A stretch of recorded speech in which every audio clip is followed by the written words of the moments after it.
Welcome to RoShamBo, the podcast about unique competitions, extraordinary events, and other amazing adventures.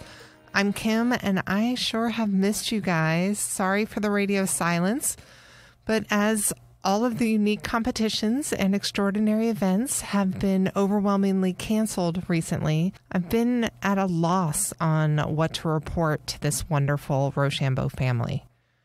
You know, we talk so much about community on this show, about how getting involved in something that's seemingly bizarre or wacky can actually lead you to find the people that you really fit in with in life.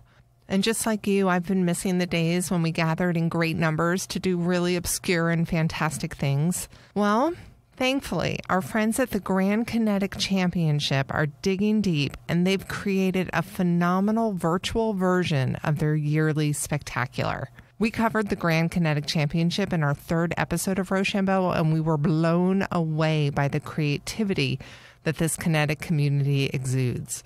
Their yearly 50-mile kinetic sculpture race goes over land, sand, and sea and includes spectacular spectacles along the way. It's really, really amazing. Their founder, Hobart Brown, was always fond of saying, "They're adults having fun, so children will want to grow up." How sweet is that? All right, well, as I said, these guys have figured out a way to battle for the glory from the safety of your own home, and it's called the 2020 Kinetic Sculpture in Place.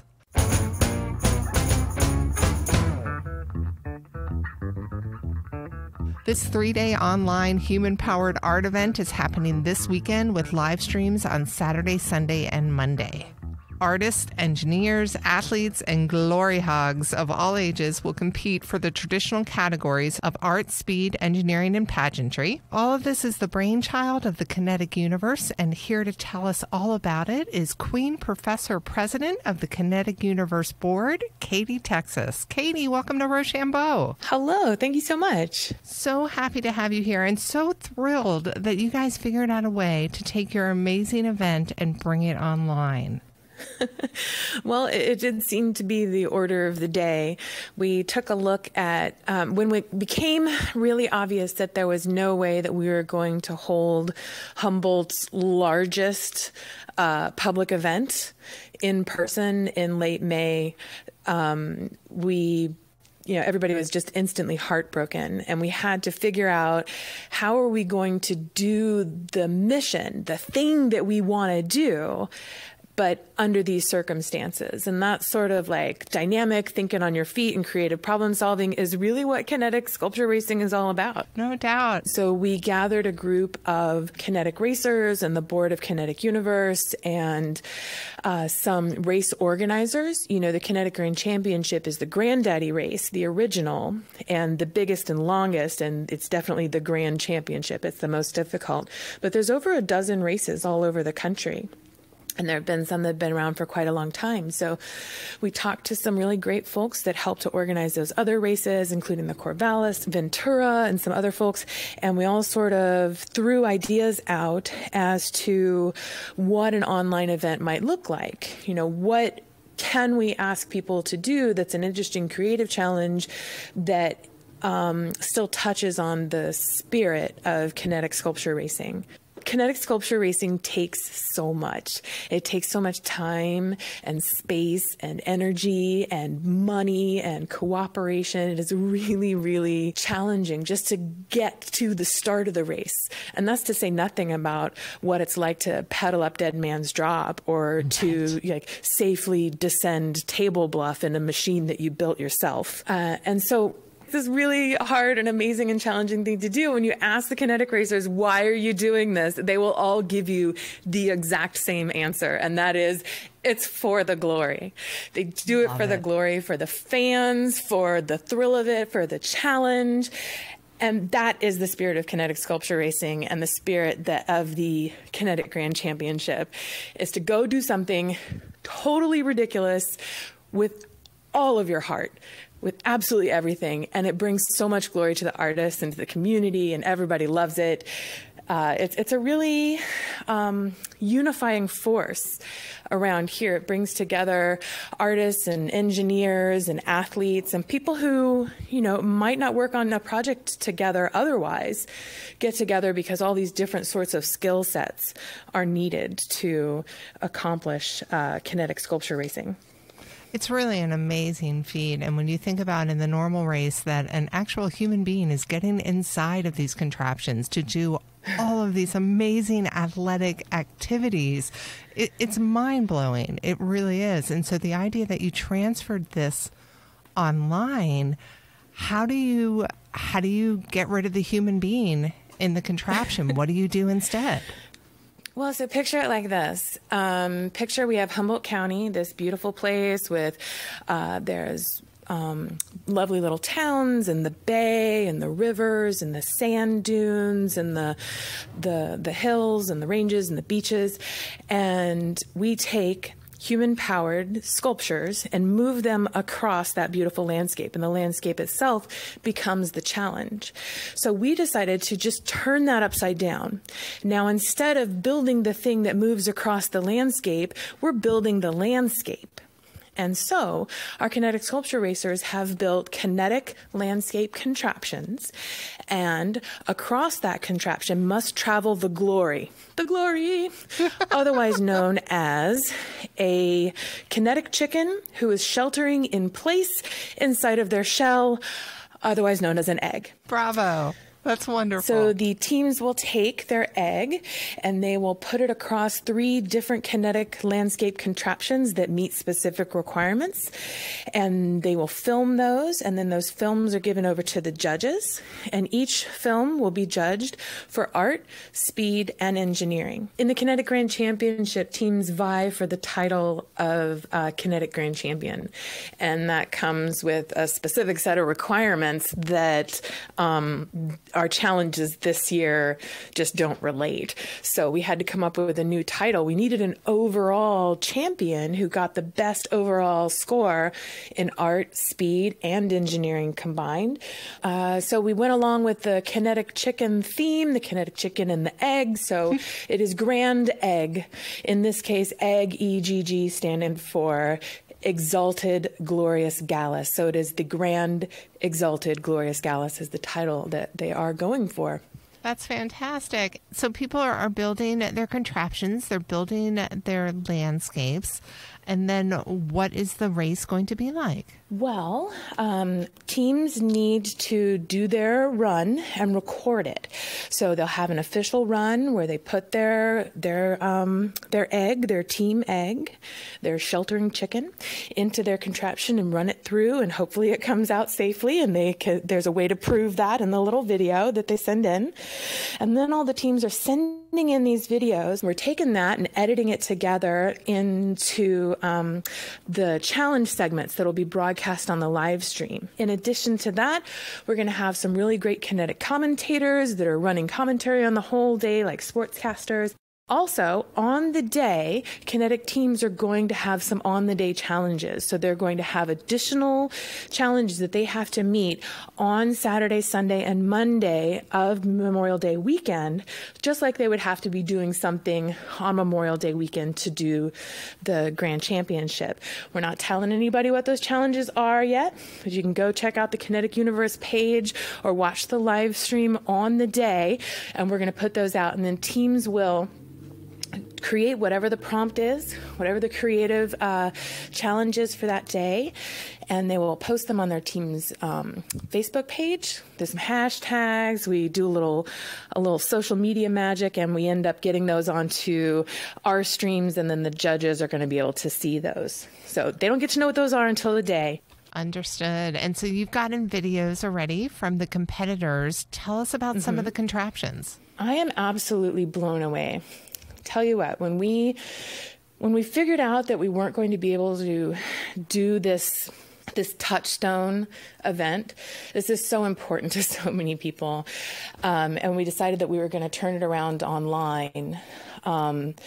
I said to our team, we were talking about it, I was like, look, guys, all of these creative people are still out there. There's all of this creative energy. They want to problem solve. They want to bring joy to the community. And we just have to build the structure to make that possible. We have to figure out ways for them, challenge them and get them to give us stuff. And then we'll put it out there so that people can get that dose of glory, of that kinetic madness, that insanity that keeps us sane. We need that. They're out there, guys. Trust me.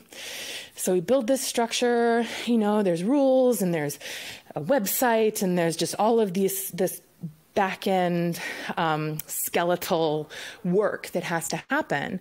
And so we're doing that and we throw it out into the void. And maybe a few people are talking about it on social media here and there, but we don't really know. We don't know if anybody's going to enter. We don't know if anybody's thinking about it or if anybody wants to do it. And then the deadline starts to creep up and it's just for registration. I'm like, oh God, there's 2 teams registered.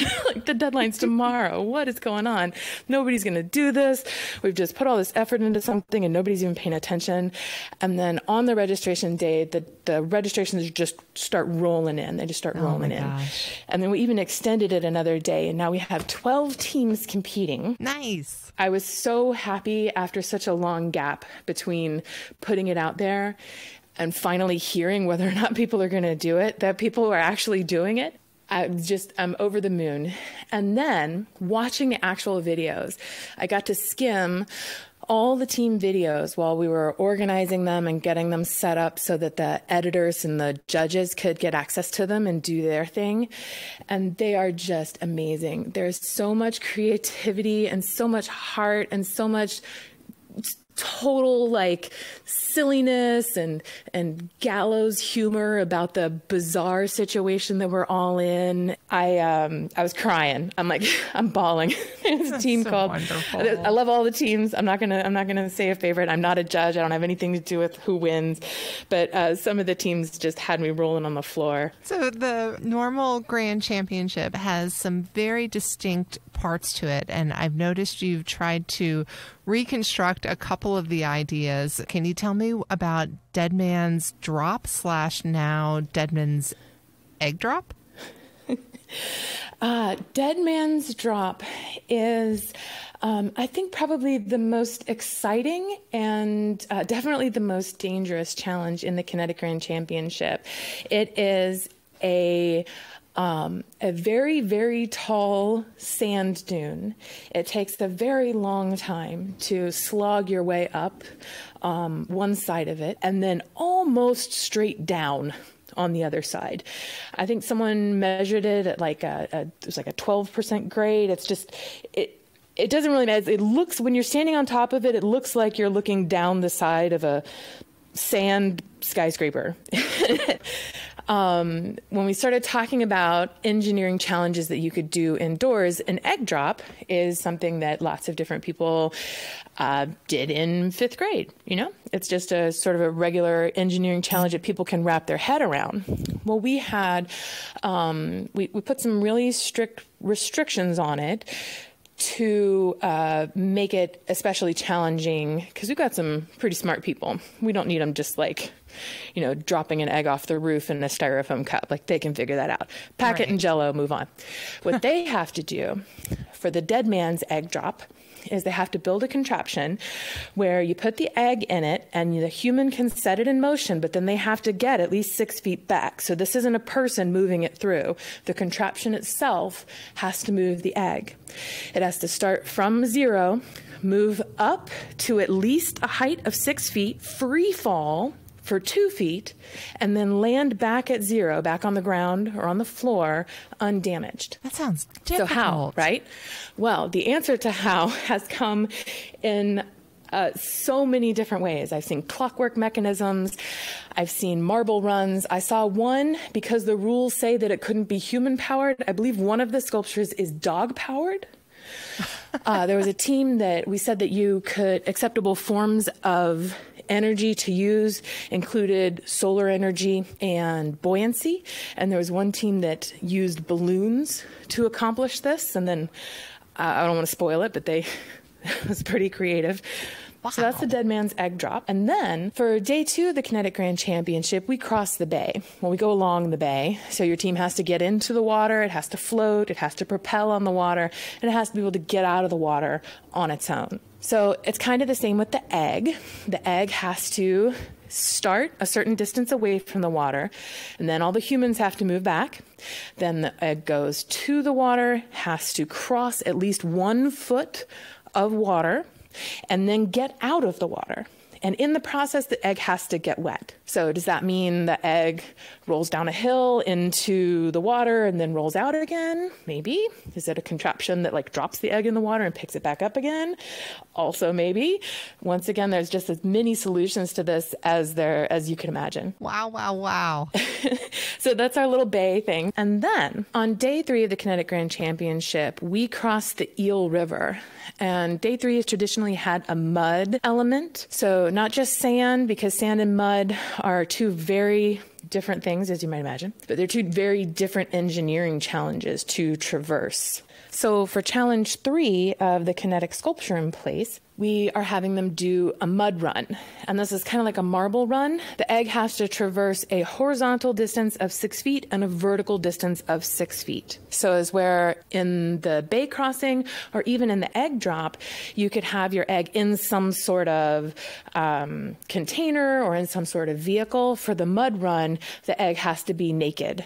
So it has to go down all on its own with its shell as its only protection. And so not only is this a sculpture race, but there's costuming involved and it's completely immersive. So is the Kinetic Sculpture in Place, are they going for the same things? Are teams still costumed? I would say in the Kinetic Sculpture in Place, some teams are really focusing on the engineering. Some teams are really focusing on the art and the pageantry and the storytelling of it. And some teams are really just trying to treat it like a race and do the challenge as quickly as possible to get those points. Each team submitted a pageantry video, and they vary widely from, your traditional kinetic Broadway show on wheels to, kind of awkward TikTok dances. It just depends on the Broadway team. show on wheels. Yeah. If our listeners get a chance and they can tune in and watch the stream this weekend, will they get to see those videos? Oh, absolutely. Yeah. Saturday, Sunday, and Monday of Memorial Day weekend, there will be a live stream each day, and we will feature a different one of the challenges each day with an award ceremony at the end of Monday where we announce the grand egg. This is going to be so much fun. If people want to watch the stream, how do they do that? During Memorial Day weekend, you can go to kineticgrandchampionship.com. There will be a live stream there embedded on the website all the way through the Kinetic Sculpture in Place and the Remota Bega Ball and microkinetics all 3 days. Or you can find us live on our Facebook page. That's Kinetic Universe. So if you can find Kinetic Universe on Instagram, Twitter, YouTube, or Facebook, you should be able to find the live stream, or go to kineticgrandchampionship.com. That's just wonderful. And we will put a link on our site as well. Katie, Texas, thank you so much for taking the time to chat with us. Oh, I'm so happy to talk with you and talk about kinetics and the glory and the we're all doing this as not just a service to our community and because we all need something creative and fun to do, but also as a fundraiser for the Kinetic Museum Eureka. We have a beautiful museum with all of our history and all of our glory just stored in there. From the very first kinetic sculpture, the Pentacycle by Hobart Brown, to more modern machines and a history of bribes and all kinds of great stuff. And usually we sell merchandise and have a beer garden at the Kinetic Grand Championship to fund the museum. Well, without holding our big event, we are selling invisible tickets to the live stream. The live stream is, of course, totally free to watch. Anywhere you can find us, absolutely everybody can watch it. If folks want to help out the Kinetic Museum, they can purchase an invisible ticket to the event, which gives the purchaser a right to feel and exude an amount of glory above and beyond the abnormal for their support of the insanity which keeps us sane. And t-shirts. I love you guys. Katie, thank you so much. Oh, thank you. It's been fun. For the glory. All right, now we all know what we're doing this weekend, and that brings us to the end of this episode. I hope all of you are safe and healthy and well.